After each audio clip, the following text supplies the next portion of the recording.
নমস্কাৰ, এই মুহূৰ্তত লৈ আহিছো আজি সন্ধিয়াৰ কেইবাটা গুৰুত্বপূৰ্ণ খবৰ আৰু এনেকুৱা ধৰণৰ খবৰসমূহ নিতৌ চাবৰ কাৰণে চেনেলটো সাবস্ক্ৰাইব কৰি ভিডিঅ'টোত এটাকৈ লাইক কৰি দিব।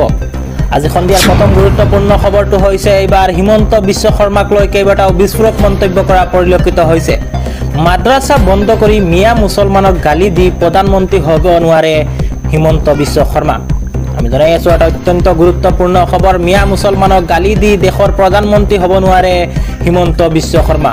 প্ৰধানমন্ত্ৰী হোৱাৰ আশা কৰিব নোৱাৰে হিমন্ত বিশ্ব শৰ্মাই। মিয়া মুছলমানক গালি দি দেশৰ প্ৰধানমন্ত্ৰী হ'ব নোৱাৰে হিমন্ত বিশ্ব শৰ্মা। পৃথিৱীৰ কোনো শক্তিয়ে ইছলামত ধৰ্মীয় শিক্ষা বন্ধ কৰিব নোৱাৰে। মাদ্ৰাছাত ধৰ্মীয় শিক্ষা বন্ধ কৰিব নোৱাৰে মুখ্যমন্ত্ৰীয়ে। মাদ্ৰাছা বন্ধ কৰাৰ নৈতিক অধিকাৰ মুখ্যমন্ত্ৰীৰ নাই। ধৰ্মীয় শিক্ষা বন্ধ কৰাৰ সাহস কোনো ৰাজনৈতিক নেতাৰ নাই বুলি মন্তব্য কৰা পৰিলক্ষিত হৈছে। মাদ্ৰাছাৰ বাবে এটকাও নিদিয়াৰ চৰকাৰে বন্ধ কৰিব নোৱাৰে মাদ্ৰাছা। ইছলাম ধৰ্মৰ ভাল শিক্ষা ৰীতি নীতি মুখ্যমন্ত্ৰীয়ে বন্ধ কৰিব নোৱাৰে। পৃথিৱীৰ কোনো শক্তিয়ে ইছলামৰ ক্ষতি কৰিব নোৱাৰিব বুলি মন্তব্য অসম সংখ্যালঘু পৰিষদৰ পৰা। অসমত সংখ্যালঘু কাৰো গোলাম হৈ জীয়াই থকা নাই বুলি মন্তব্য কৰা পৰিলক্ষিত হৈছে। সংবিধানে দিয়া মৌলিক অধিকাৰৰ ভিত্তিত আমি জীয়াই আছো। এটা জাতিক নিশেষ কৰাৰ চেষ্টা নকৰিব হিমন্ত বিশ্ব শৰ্মাই। NRC সম্পূৰ্ণ কৰিব নোৱাৰা মুখ্যমন্ত্ৰীয়ে বহিৰাজ্যত বিদেশী খেদাৰ কথা কয়। NRCৰ পৰা বাদ পৰা 19 লাখৰো এজনো বাংলাদেশলৈ খেদিব নোৱাৰে হিমন্ত বিশ্ব শৰ্মাই। মুখ্যমন্ত্ৰীৰ বিৰুদ্ধে ক্ষোভ উজাৰিছে, এনেকুৱা ধৰণৰ ক্ষোভ উজাৰা পৰিলক্ষিত হৈছে সংখ্যালঘু সংগ্ৰাম পৰিষদৰ। সন্ধিয়াৰ আন এটা গুৰুত্বপূৰ্ণ খবৰ হৈছে এইবাৰ বিধায়ক পদ ত্যাগ কৰিব ৰূপজ্যোতি কুৰ্মীয়ে। এইবাৰ কিয় বিধায়ক পদ ত্যাগ কৰিব ৰূপজ্যোতি কুৰ্মীয়ে আমি সবিশেষ জনাই আছো। বিধায়ক পদ ত্যাগ কৰিবলৈ সাজু মৰিয়নি সমষ্টিৰ বিধায়ক ৰূপজ্যোতি কুৰ্মী। সংবাদ মাধ্যমৰ আগত ঘোষণা কৰিছে বিধায়ক ৰূপজ্যোতি কুৰ্মীয়ে। বনাঞ্চলৰ মাটি দখলৰ প্ৰমাণ দিলে মুহূৰ্তত বিধায়ক পদ এৰিব বুলি ঘোষণা বিধায়ক ৰূপজ্যোতি কুৰ্মীৰ। কৃষক মুক্তি আৰু অখিল গগৈ ৰাইজৰ দলৰ এটা দালাল বুলি মন্তব্য কৰিছে বিধায়কগৰাকীয়ে। গিবন অভয়াৰণ্যত তেল খননৰ বিৰোধিতা কৰি কৃষক মুক্তি সংগ্ৰাম সমিতিয়ে কৰা প্ৰতিবাদ এক সস্তীয়া ৰাজনীতি বুলি মন্তব্য কৰে বিধায়কগৰাকীয়ে। গিবনৰ ভিতৰত কোনো ধৰণৰ তেল খনন নহয়। গিবন অভয়াৰণ্যত তেল খননৰ পূৰ্বে ৰূপজ্যোতি কুৰ্মীক মাৰি পেলাব লাগিব, তাৰ পাছতে গিবনত তেল খান্দিব লাগিব বুলি এনেকুৱা ধৰণৰ মন্তব্য কৰা পৰিলক্ষিত হৈছে বিধায়কগৰাকী। বেদান্ত কোম্পানীক বনাঞ্চলত তেল আছে নে নাই চাবলৈহে অনুমতি দিছে, খননৰ বাবে অনুমতি দিয়া নাই, এই বুলি মন্তব্য কৰে ৰূপজ্যোতি কুৰ্মীয়ে। কৃষক মুক্তি সংগ্ৰাম সমিতি আৰু অখিল গগৈক দালালি কাম বন্ধ কৰিবলৈ সকিয়নি ৰূপজ্যোতি কুৰ্মীৰ। অন্যথা পৰিস্থিতি ভয়ংকৰ হ'ব বুলি মন্তব্য কৰে বিধায়কগৰাকীয়ে। সংবাদ মাধ্যমৰ আগত মন্তব্য কৰিছে যে বিধায়কগৰাকীয়ে ৰূপজ্যোতি কুৰ্মীয়ে মন্তব্য কৰিছে সংবাদ মাধ্যমৰ আগত, ছেকেণ্ডৰ ভিতৰতে মই বিধায়ক পদ ত্যাগ কৰিম। সন্ধিয়াৰ পৰৱৰ্তী গুৰুত্বপূৰ্ণ খবৰটো হৈছে এইবাৰ কঠোৰ হৈ পৰিছে ন্যায়ালয়। অসমত নিষিদ্ধ হৈ পৰিছে লটাৰী খেল। অসমত এতিয়াৰ পৰা নিষিদ্ধ কৰা হৈছে লটাৰী খেল। এসপ্তাহৰ ভিতৰত সকলো লটাৰী কমিটিৰ বিৰুদ্ধে ব্যৱস্থা লোৱাৰ নিৰ্দেশ গুৱাহাটী উচ্চ ন্যায়ালয়ৰ। গুৱাহাটী উচ্চ ন্যায়ালয়ে প্ৰদান কৰিলে এই বৃহৎ ৰায়দান। অনলাইন অফলাইন কোনো লটাৰী খেল অনুষ্ঠিত কৰিব নোৱাৰিব অসমত। সকলো জিলা আয়ুক্ত আৰক্ষী অধীক্ষক লৈ নিৰ্দেশনা জাৰি কৰিছে উচ্চ ন্যায়ালয়ে।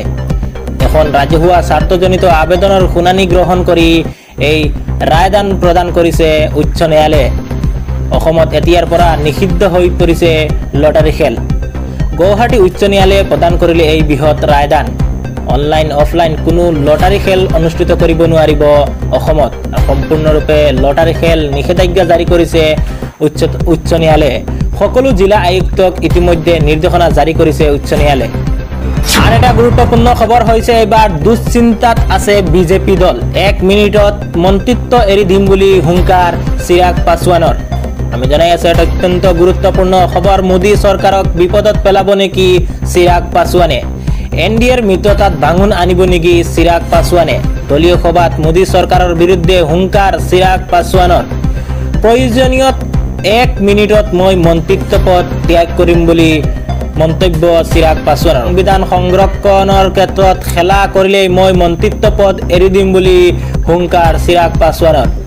মিত্ৰজোঁটত আমাৰ দাবীক গুৰুত্ব নিদিলে এৰি দিম মন্ত্ৰিত্ব পদ। মোৰ পিতৃয়েও 1 মিনিটত মন্ত্ৰিত্ব পদ ত্যাগ কৰিছে, মইও কৰিম।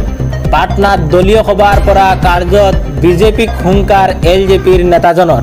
এলজেপিৰ নেতাজনে এনেকুৱা হুংকাৰ প্ৰদান কৰা পৰিলক্ষিত হৈছে মোদী চৰকাৰক।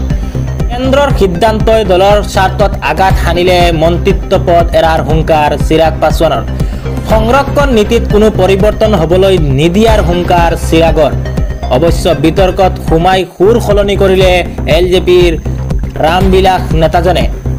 24 ঘণ্টাৰ পিছতে চিৰাগ পাছোৱানে সুৰ সলনি কৰিলে। 24 ঘণ্টাৰ পিছতে চিৰাগ পাছোৱানে কয়, কোনো শক্তিয়ে প্ৰধানমন্ত্ৰী আৰু মোৰ মাজত বিচ্ছেদ আনিব নোৱাৰে। মোদী চৰকাৰক বিপদত পেলাব নেকি চিৰাগ পাছোৱানে? এনেকুৱা ধৰণৰ উলট পালট মন্তব্য কৰা পৰিলক্ষিত হৈছে চিৰাগ পাছোৱানক। সন্ধিয়াৰ আন এটা গুৰুত্বপূৰ্ণ খবৰ হৈছে এইবাৰ মুছলমানৰ অধিকাৰক লৈ আছুৰ গৰ্জন।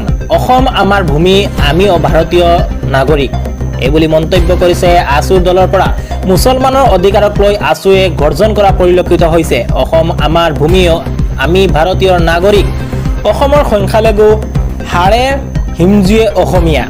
সংখ্যালঘুৰ অধিকাৰৰ বাবে আছুৱে সদায় যুঁজি যাব। কোনোবাই মিয়া বাংলাদেশী বুলি ক'লেও আমি উৰি যোৱা বিধৰ নহয়। হিমন্ত বিশ্ব শৰ্মাৰ যিমান অধিকাৰ আছে আলী আহমেদৰো সমানেই অধিকাৰ আছে বুলি মন্তব্য কৰা পৰিলক্ষিত হৈছে।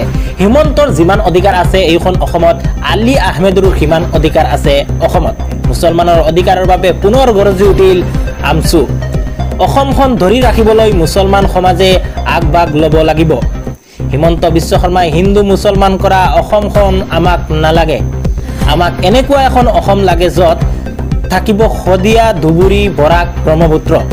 ধান বান হোৱা, ভাগ ভাগ হোৱা অসম আমাক নালাগে বুলি মন্তব্য আমছুৰ।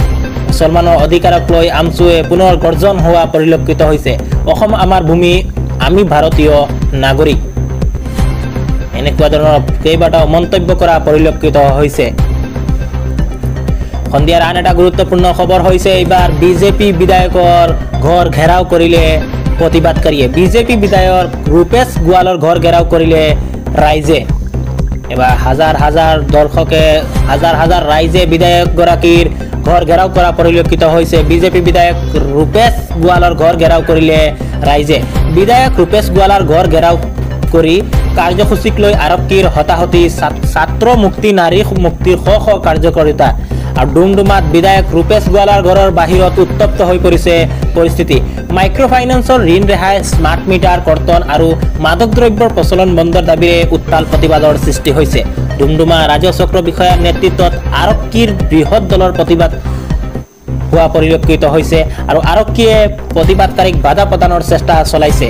আপোনালোকে স্ক্ৰীনত দেখিবলৈ পাইছে এনেকুৱা ধৰণৰ এক উত্তপ্ত পৰিস্থিতিৰ সৃষ্টি হৈছে বিজেপি বিধায়কৰ ঘৰৰ বাহিৰত। আজি সন্ধিয়া শেষৰটো গুৰুত্বপূৰ্ণ খবৰ হৈছে ৰাজ্যত হুৰাহুৰে সোমাইছে বাংলাদেশী। আজি 17জন বাংলাদেশীক আৰক্ষীৰ জালত পৰিছে। ৰাজ্যত সোমাইছে হুৰাহুৰে বাংলাদেশী। পুনৰ মেঘালয়ত 17জন বাংলাদেশী আৰক্ষীৰ জালত পৰা পৰিলক্ষিত হৈছে। হাটশিঙিমাৰীৰ পাৰ্শ্বৱৰ্তীৰ অভিযান। বাংলাদেশী কেইটাক মেঘালয়ৰ আৰক্ষীয়ে আৰম্ভ কৰিছে জেৰা। মেঘালয়ৰ ডালু হৈ ভাৰতত প্ৰৱেশ কৰিব বিচাৰিছিল এই বাংলাদেশী কেইটাই। 17জন বাংলাদেশীৰ ভিতৰত 2গৰাকী মহিলা গুৱাহাটীলৈ অহাৰ পথত আটক কৰিছে আৰক্ষীয়ে।